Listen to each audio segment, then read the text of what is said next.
Hello guys, good morning to all of you. Welcome to back my YouTube channel. जैसा कि आप सब जानते हैं कि हम वॉइस के बारे में चर्चा कर रहे थे। हमने वॉइस के बारे में पढ़ा कि वॉइस हैं जो दो प्रकार के होते हैं, एक एक्टिव और एक पैसिव। जिसमें हमने जाना कि एक्टिव वॉइस में सब्जेक्ट सक्रिय होता है, इसलिए उसको एक्टिव वॉइस कहते हैं। और पैसिव बनाते समय उसमें ऑब्जेक्ट को क्या बना देते हैं, सक्रिय बना देते हैं, इसलिए उसको क्या कहते हैं, पैसिव वॉइस। फिर हमने प्रोनाउन चार्ट पढ़ा, जिसमें हमने देखा कि किस प्रकार से सब्जेक्ट को ऑब्जेक्ट बनाते हैं और ऑब्जेक्ट को सब्जेक्ट बनाते हैं। उसी क्रम में आज हम पढ़ने जा रहे हैं टेंस चार्ट।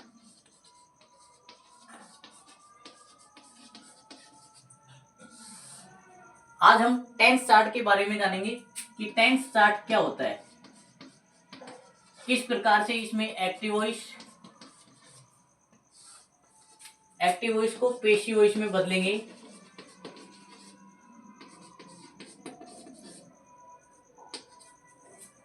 हम इसमें जानेंगे कि एक्टिव से पैसिव बनाते समय हम किस प्रकार से टेंस परिवर्तन करते हैं।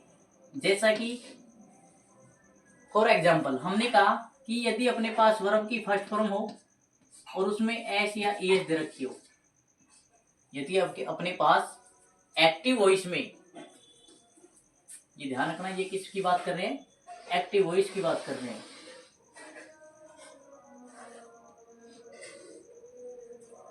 और पैसिव वॉइस में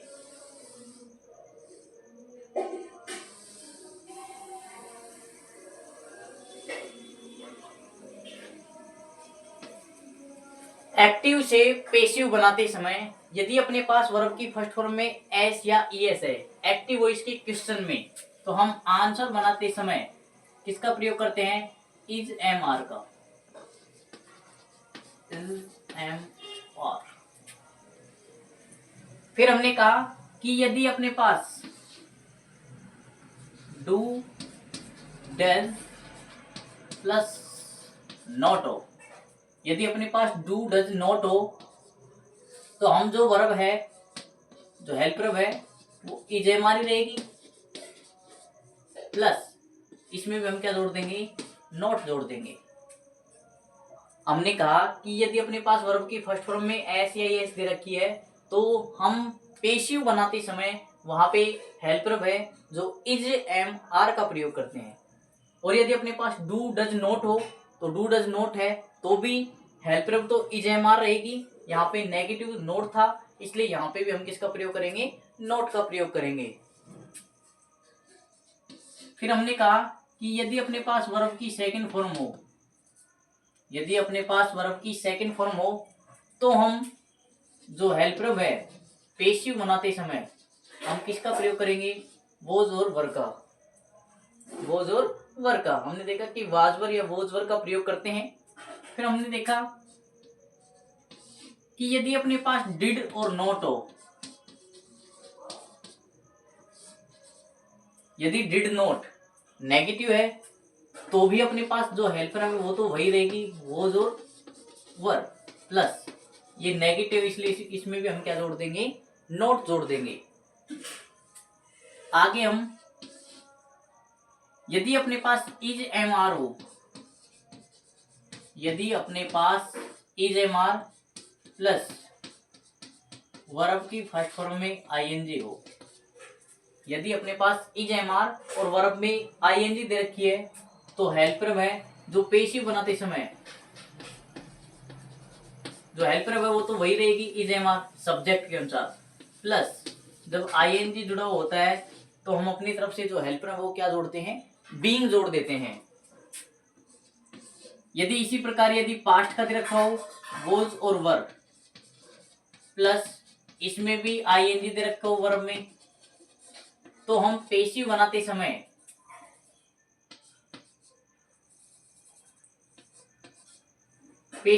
समय हेल्पिंग वर्ब जो सहायक क्रिया है वो तो वही रहेगी, वोज वर, प्लस उसके साथ भी हम किसका प्रयोग करेंगे, बीइंग का प्रयोग कर देते हैं। उसके बाद नेक्स्ट बात करते हैं कि यदि अपने पास हैज और हैव हो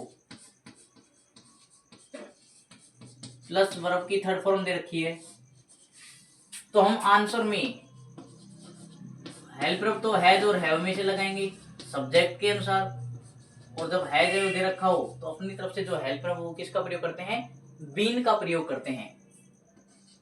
नेक्स्ट हमने कहा कि यदि हैड प्लस वर्ब की थर्ड फॉर्म दे रखी है तो भी हम हैड प्लस वर्ब की थर्ड फॉर्म देखे तो हेल्प वर्ब तो हैड का प्रयोग करेंगे, प्लस इसमें भी किसका प्रयोग करेंगे, बीन का प्रयोग कर देते हैं। देखो गाइस, हमने देखा कि एक्टिव में इस प्रकार के टेंस दे रखे हैं, वर्ब दे रखी है हेल्प वर्ब, तो यहाँ पे पेसिव बनाते समय इस प्रकार की हेल्प वर्ब का प्रयोग करते हैं।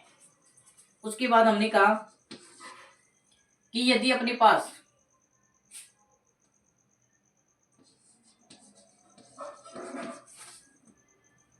शैल, विल,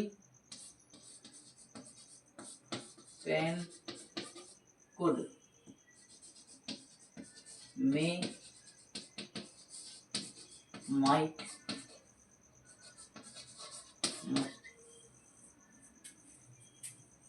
यानी ये सब क्या है, मॉडल। ये सब क्या है, मॉडल। यदि इनमें से कोई भी मॉडल दे रखा हो आपको, shall, will, can, could, may, might, must, ये सब क्या होते हैं, मॉडल होते हैं। और जब अपने पास मॉडल दे रखा हो तो यहाँ पे जो है मॉडल अपने पास पहले दे रखा है, जो भी मॉडल है उस मॉडल का प्रयोग करेंगे, और उसके साथ वर्ब किसका प्रयोग करते हैं, हेल्प वर्ब के रूप में बी का प्रयोग करते हैं। जैसे शैल है तो अपने पास मॉडल तो क्या था, शैल, और हमने उसमें क्या जोड़ दिया, बी। विल है तो विल बी, कैन है तो कैन बी, कुड है तो कुड बी, मस्ट है तो मस्ट बी, माइट है तो माइट बी, मे है तो मे बी। इस प्रकार से जो भी अपने पास मॉडल दे रखा है एक्टिव वॉइस में, तो पेसिव बनाते समय हेल्प वर्ब के रूप में मॉडल तो रहेगा, उसके साथ हम किसका प्रयोग करते हैं, बी का प्रयोग करते हैं। फिर आता है कि यदि अपने पास वाक्य में गोइंग टू प्लस वर्ब की फर्स्ट फॉर्म हो, यानी गोइंग टू के बाद क्या हो, वर्ब की फर्स्ट फॉर्म हो, तो गोइंग टू तक तो वाक्य वैसे का वैसा लिखेंगे टेंस के अनुसार, जो भी सब्जेक्ट के अनुसार वर्ब बदलेंगे, जो होगी इज एम आर, तो जो सब्जेक्ट को ऑब्जेक्ट बनाएंगे, ऑब्जेक्ट को जो सब्जेक्ट बनाते हैं उसके अनुसार वर्ब लिख देंगे। फिर गोइंग टू तक वाक्य वैसा का वैसा लिख देंगे, प्लस गोइंग टू के बाद हम अपनी तरफ से हेल्प वर्ब है जो किसका प्रयोग करेंगे, बी का प्रयोग करते हैं। और यदि अपने पास शैल हैव,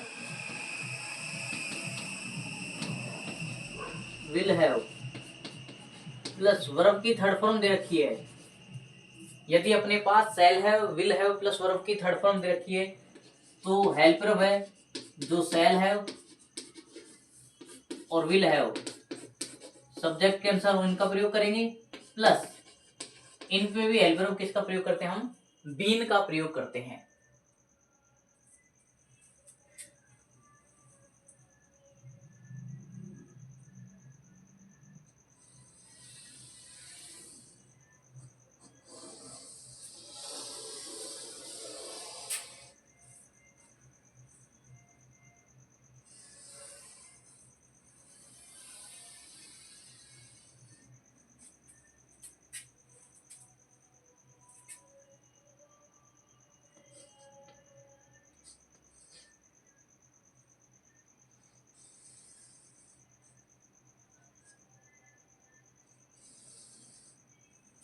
देखो गाइस, हमने यह देखा एक्टिव टू पेसिव, एक्टिव से पेसिव बनाने के नियम। हमने टेंस चार्ट पढ़ा, इसमें हमने देखा कि यदि अपने पास वर्ब की फर्स्ट फॉर्म में ऐसे दे रखी है तो आंसर बनाते समय या पेसिव बनाते समय हेल्प वर्ब किसका प्रयोग करते हैं, इज एम आर का। यदि डू डज नॉट दे रखा है तो डू डज नॉट के बाद वर्ब कौन सी आती है, वर्ब की फर्स्ट फॉर्म, इसलिए हम वर्ब तो किसका प्रयोग कर रहे हैं, हेल्प वर्ब के रूप में इज एम आर का। लेकिन यहाँ नेगेटिव था इसलिए यहाँ पे भी किसका प्रयोग कर रहे हैं, नेगेटिव नोट का। फिर हमने कहा कि यदि वर्ब की सेकंड फॉर्म हो, तो हमने कहा कि यदि वर्ब की सेकंड फॉर्म होगी तो पेसिव में किसका प्रयोग करेंगे, वाज और वर का। फिर हमने यहाँ देखा डिड नॉट, यदि डिड नॉट के बाद भी वर्ब की फर्स्ट फॉर्म आती है तो हमने यहाँ कहा कि डिड नॉट पास्ट की पहचान है, इसलिए वर्ब तो कौन सी लगेगी, वोज और वर, प्लस नेगेटिव इसलिए किसका प्रयोग करते हैं, नॉट का। फिर हमने कहा कि यदि अपने पास इज एम आर, यदि अपने पास continuous tense is am are was were, इस प्रकार के कंटिन्यूअस टेंस दे रखे हैं और उसके बाद वर्ब की फर्स्ट फॉर्म में क्या दे रखी हो, आईएनजी। तो हम जो भी टेंस होता है, जैसे इज एम आर है तो इज एम आर का प्रयोग करेंगे, यदि वोज वर्ब है तो वोज वर्ब का प्रयोग करेंगे, और उनके साथ में जब आईएनजी जुड़ी होती है तो वहां पे हम हेल्प वर्ब के रूप में बीइंग जोड़ देते हैं। फिर हमने कहा कि has, have, had future tense यानी परफेक्ट टेंस। यहाँ पे भी देखो ये फ्यूचर परफेक्ट है, यहाँ पे भी परफेक्ट है, तो परफेक्ट में हम सिर्फ में क्या जोड़ते हैं, बीन जोड़ते हैं। इन सभी में हम बीन का प्रयोग करते हैं। यहाँ देखो shall have, will have, shall have been और विल हैव बीन। इसी प्रकार हैज हैव, तो हैज हैव के साथ भी किसका प्रयोग कर रहे हैं, बीन का। और यहाँ पे हैड दे रखा है तो हैड के साथ भी किसका प्रयोग कर रहे हैं, बीन का। फिर हमने कहा कि shall, will, can, could, may, might, must, ought to, use to, need और डेयर। यदि अपने पास कोई भी मॉडल दे रखे हैं तो मॉडल के साथ हमेशा जो आपको मॉडल पे एक्टिव में दे रखा है उसी मॉडल को पेशिव बनाते समय हेल्प वर्ब के रूप में प्रयोग करते हैं, प्लस उसके साथ हम जो हेल्प वर्ब अपनी तरफ से वो बी का प्रयोग करते हैं। फिर एक अलग से सेंटेंस है गोइंग टू। गोइंग टू के बाद यदि आपके पास वर्ब की फर्स्ट फॉर्म दे रखी है, ये गोइंग टू वाले वाक्य होते हैं, इनके बाद वर्ब की फर्स्ट फॉर्म हो तो गोइंग टू तक तो सेंटेंस को वैसे ही लिखते हैं, प्लस उसके बाद जो हम हेल्प वर्ब है वो किसका प्रयोग करते हैं, बी का प्रयोग करते हैं। फिर हमने कहा कि यदि सेल हैव और विल हैव उसके बाद वर्ब की थर्ड फॉर्म दे रखी हो तो shall have, will have future perfect, और परफेक्ट में हम क्या जोड़ देते हैं, been. Shall have been, will have been का प्रयोग करते हैं। आशा करते हैं कि ये जो चार्ट है वो आपके लिए बहुत ही फायदेमंद होगा, लाभदायी होगा, उपयोगी होगा, यूजफुल रहेगा आपके लिए। इसलिए इस टेंस को अच्छे से, इस चार्ट को अच्छे से याद रखना है, क्योंकि यही चार्ट जब हम नरेशन पढ़ते हैं डायरेक्ट इनडायरेक्ट में तो वहां पे भी इसका जस्ट अपोजिट हो जाता है। सारणी वही रहती है, जस्ट अपोजिट कर देते हैं। पहले इस चार्ट को अच्छे से देखें एक बार, फिर आगे पढ़ते हैं।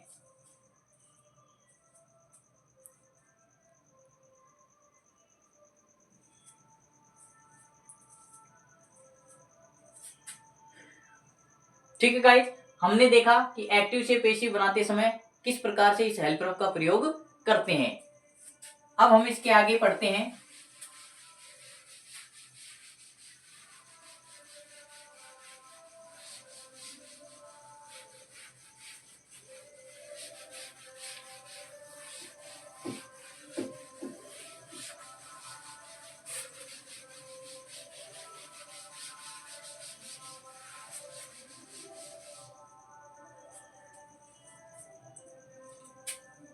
सबसे पहले नियम फर्स्ट की बात करते हैं, साधारण वाक्यों की।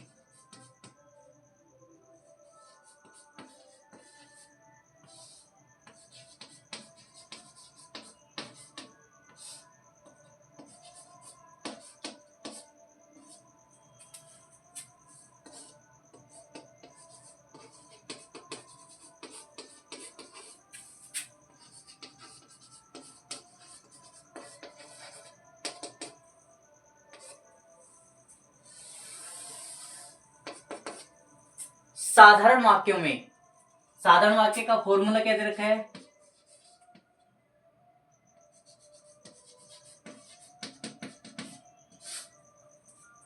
कि सबसे पहले ऑब्जेक्ट को क्या बनाएंगे, सब्जेक्ट, उसके बाद अपनी तरफ से हेल्प वर्ब का प्रयोग करेंगे, जो भी हेल्प वर्ब दे रखे आपको, उसके बाद मेन वर्ब की हमेशा किसका प्रयोग करेंगे, थर्ड फॉर्म का, और उसके बाद यदि आवश्यक हो तो बाई का प्रयोग करेंगे, और बाई के बाद जो अपना सब्जेक्ट होता है उसको क्या बना देंगे, ऑब्जेक्ट।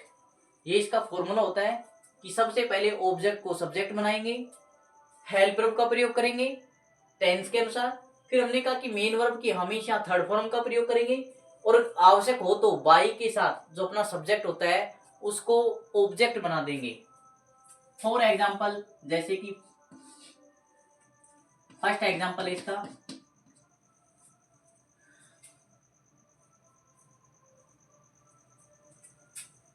हमने कहा ही राइट्स ए लेटर। साधारण वाक्य में बात करते हैं, यहाँ पे राइट वर्ब है और वर्ब से प्रश्न करें कि कौन लिखता है, तो उत्तर में जो आता है वो अपने पास क्या होता है, ही, वही सब्जेक्ट आएगा। हमने कहा कि यदि अपने पास वर्ब दे रखी है जो मेन वर्ब होती है, यदि उससे प्रश्न करें कौन कौन लिखता है, जब हु से प्रश्न करेंगे तो अपने पास सब्जेक्ट निकल के आता है। और यदि क्या और किसे, इससे प्रश्न करें क्या और किसे से, तो हमें उत्तर में क्या प्राप्त होता है, ऑब्जेक्ट प्राप्त होता है। हमने देखा ये वर्ब है, वर्ब में हमने कहा कि ये वर्ब दे रखी है मेन वर्ब, और उसमें क्या दे रखी है, वर्ब के फर्स्ट फॉर्म में एस या ईएस। फिर हमने कहा कि कौन लिखता है, हु से प्रश्न करेंगे तो अपने पास क्या निकल के आ रहा है, सब्जेक्ट। और हमने कहा कि क्या लिखता है, ए लेटर, इसलिए ये क्या निकल के आ गया, ऑब्जेक्ट। तो अपने पास तीनों चीज होगी, सब्जेक्ट, ऑब्जेक्ट और वर्ब। देखो सब्जेक्ट, वर्ब और ऑब्जेक्ट। हमने कहा कि सबसे पहले ऑब्जेक्ट को क्या बनाएंगे, सब्जेक्ट। सूत्र के अनुसार हमने कहा कि ऑब्जेक्ट को सब्जेक्ट बनाएंगे। तो हमने देखा कि यहाँ ऑब्जेक्ट क्या है, ए लेटर, ठीक है। हमने यहाँ देखा कि ए लेटर क्या है, ऑब्जेक्ट है। फिर हेल्पर, हेल्पर हमने कहा कि टेंस स्टार्ट को देखो, टेंस स्टार्ट में हमने लिखवाया था कि वर्ब की फर्स्ट फॉर्म में एस या ईएस हो तो हम हेल्पर इज एम आर का प्रयोग करते हैं, वो भी किसके अनुसार, जो अपना सब्जेक्ट बनाए उसके अनुसार। अब यहाँ पे ही के साथ तो ऐसे जुड़ गया, ए लेटर के साथ इज एम आर में से किसका प्रयोग करेंगे, हमने कहा कि इज का प्रयोग, क्योंकि एक लेटर है, सिंगुलर है, और सिंगुलर के साथ वर्ब भी कैसी होनी चाहिए, सिंगुलर। तो ए लेटर इज, उसके बाद मेन वर्ब की थर्ड फॉर्म का प्रयोग करेंगे, राइट की थर्ड फॉर्म क्या होती है, रिटन। फिर हमने कहा कि किसका प्रयोग करेंगे, बाई का प्रयोग करेंगे। और जो अपने पास सब्जेक्ट होता है ही, इसको क्या बना देंगे, ऑब्जेक्ट। फिर हम प्रोनाउन चार्ट में दे ही, हिज, हिम, तो ऑब्जेक्ट क्या बना अपना, हिम।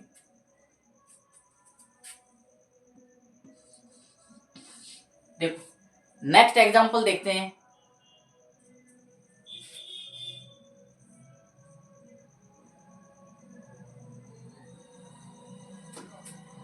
यदि यही प्रश्न होता कि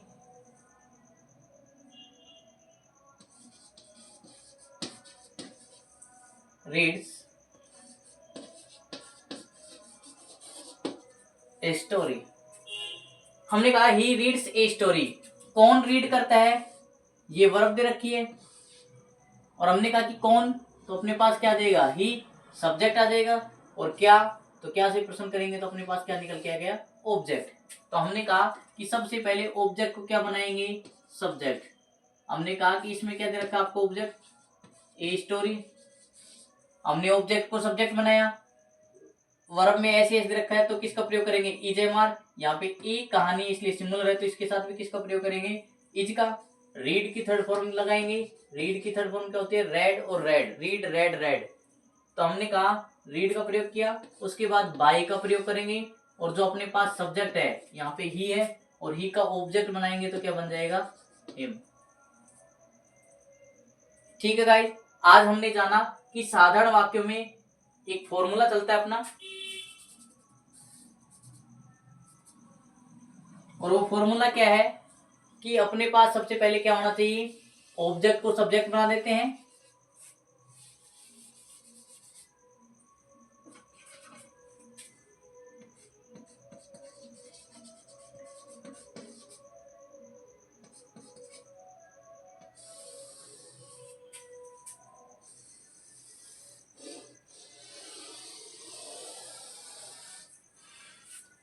हमने यहाँ देखा फॉर्मूला कि ऑब्जेक्ट को सब्जेक्ट बनाएंगे, हेल्पर का प्रयोग करेंगे, वर्ब के हमेशा थर्ड फॉर्म का प्रयोग करेंगे, और आवश्यक हो तो बाई का प्रयोग करते हैं, उसके साथ जो सब्जेक्ट होता है उसको क्या बना देंगे, ऑब्जेक्ट बना देंगे। इस प्रकार से हमने यहाँ नियम देखा, ही राइट्स ए लेटर, तो हमने देखा कि राइट, राइट वर्ब है, और हमने कहा कि कौन राइट करता है, जब हु से प्रश्न करे तो अपने पास सब्जेक्ट निकल के आता है, और जब क्या और किसे तो अपने पास क्या आता है, ऑब्जेक्ट। हमने कहा कि ऑब्जेक्ट को क्या बना दिया हमने, सब्जेक्ट, ए लेटर था इसलिए ए लेटर सब्जेक्ट बनाया। यहाँ पे ऐसे एस रखी थी वर्ब में, इसलिए इजेमआर का प्रयोग कर रहे हैं। वर्ब की थर्ड फॉर्म, राइट की थर्ड फॉर्म रिटन होती है। फिर हमने बाई का प्रयोग किया, और बाई के बाद हमने देखा कि सब्जेक्ट ही है, और ही को हमने ऑब्जेक्ट के रूप में क्या बना दिया, हिम बना दिया। फिर हमने सेकंड एग्जांपल में देखा कि यहाँ पे ही रीड्स ए स्टोरी, कौन रीड करता है, ही, तो अपने पास सब्जेक्ट निकल के आया, और क्या रीड करता है, स्टोरी को रीड करता है, इसलिए अपने पास क्या निकल के आया, ऑब्जेक्ट। फिर हमने कहा कि ऑब्जेक्ट को क्या बनाओ, सब्जेक्ट। ए स्टोरी को हमने क्या बना दिया, सब्जेक्ट। अब यहाँ पे एस दे रखा है, इसलिए यहाँ पे भी इज एम आर का प्रयोग कर रहे हैं। और यहाँ पे कहानी एक है यानी सिंगुलर। जब सिंगुलर है सब्जेक्ट तो हेल्पर भी कैसी होनी चाहिए, सिंगुलर। इज का प्रयोग किया। रीड की थर्ड फॉर्म क्या होती है, रेड। फिर हम बाई का प्रयोग करते हैं और ही जो अपना सब्जेक्ट होता है उसको क्या बना देते हैं, ऑब्जेक्ट। और ऑब्जेक्ट इसमें क्या बन गया, हिम बन गया। ठीक है गाइस, कल हम इससे अगली वीडियो में नेक्स्ट में इससे आगे का भाग पढ़ेंगे। यदि वीडियो पसंद आए तो लाइक करें, कमेंट करें, सब्सक्राइब करें। और दोस्तों, जो 10th और 12th में जो बच्चे हैं, 6 to 10th यानी सभी के लिए बहुत ही इम्पोर्टेंट टॉपिक्स हैं, महत्वपूर्ण। 6 to 10th यानी 6 से लेकर 10वीं क्लास तक सभी बच्चे हैं जो इस वीडियो को शेयर करें। अपने जो भी मित्र हैं, अपने भाई बहनों से ये सभी को सेंड करें ताकि ये वीडियो सभी के लिए उपयोगी साबित हो। धन्यवाद दोस्तों।